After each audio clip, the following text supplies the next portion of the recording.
A masked figure dives off a skyscraper, fires a single thread at the next tower, and swings across the gap on nothing but silk. It looks effortless in the movies, but could a real strand of spider silk actually hold a grown human through a high-speed swing?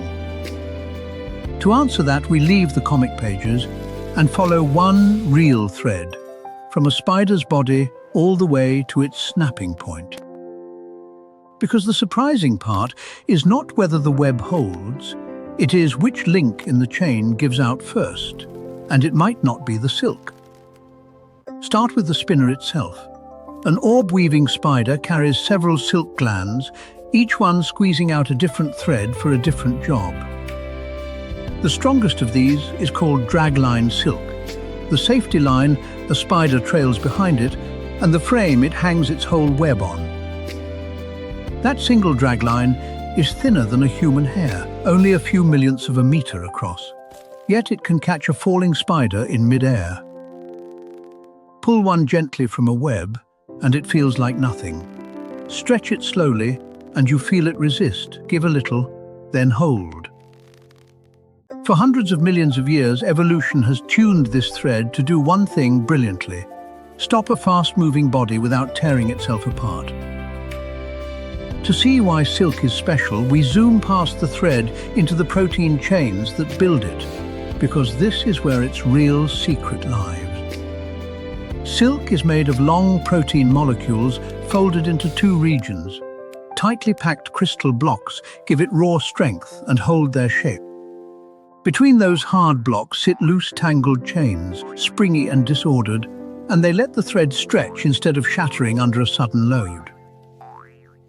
Pull the fiber and the tangled parts unfold first, quietly absorbing the shock, and only then do the hard crystals take the final strain. That teamwork is the whole trick. Strength from the crystals, stretch from the tangles, and together a toughness that few materials on Earth can match. So is spider silk really stronger than steel? That line gets repeated everywhere, and the honest answer is far more interesting than a simple yes. By raw pulling strength, the best drag line sits around 1 to 2 gigapascals, and high-grade steel can easily match that, and sometimes beat it. But steel is heavy. Silk weighs roughly 6 times less, so gram for gram the thread carries far more load than the very same weight of metal. That is where silk truly wins. Strength for its weight, and in toughness, the total energy it quietly soaks up before it finally breaks. A steel wire snaps with a sharp, brittle crack. Silk stretches, absorbs the blow, and gives way slowly, perfect for arresting something in fast motion. Now bring our hero back. A person on a swinging line is not a still weight hanging quietly. They are a body accelerating through a curved arc. At the bottom of every swing, the line does 2 jobs at once, holding your body weight and dragging you around a tight, bending curve. That curve demands extra force. The faster you travel and the tighter the arc, the harder the thread is pulled, often several times your own weight. Change direction suddenly and the tension spikes in an instant. This violent jolt, not the calm hanging, is the real test the thread must survive. So the question is no longer whether silk can hold a person standing still. It is whether it survives the brutal snap at the bottom of a swing.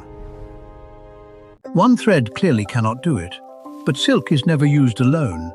Spin many strands together and you get a rope, exactly like a steel cable. Engineers can roughly estimate how thick that rope must be. Take the expected load, add a safety margin, and divide by what one fiber can carry.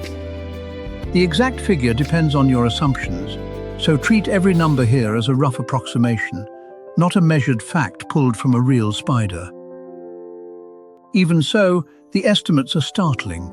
A bundle only a few millimeters wide, thinner than a pencil, could in theory support a whole human's weight. Scale it up with a safety factor for the swinging jolts, and you still land near a slim, strong cord, not a thick, heavy industrial cable.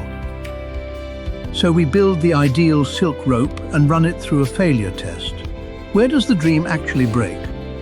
3 weak points quickly appear. Weak point 1 is the silk itself.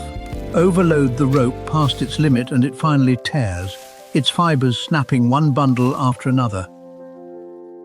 Weak point 2 is the anchor. A thread is only as good as what it grips, so rip the corner off a building and the whole swing fails. Weak point 3 is the one people forget, the human. Stop a body that fast, and the shock does not break the silk, it breaks the shoulder. Bones, joints and blood vessels are simply not rated for that jolt. The rope can survive a force that would badly wreck the person tied to it. So could engineered spider silk hold him?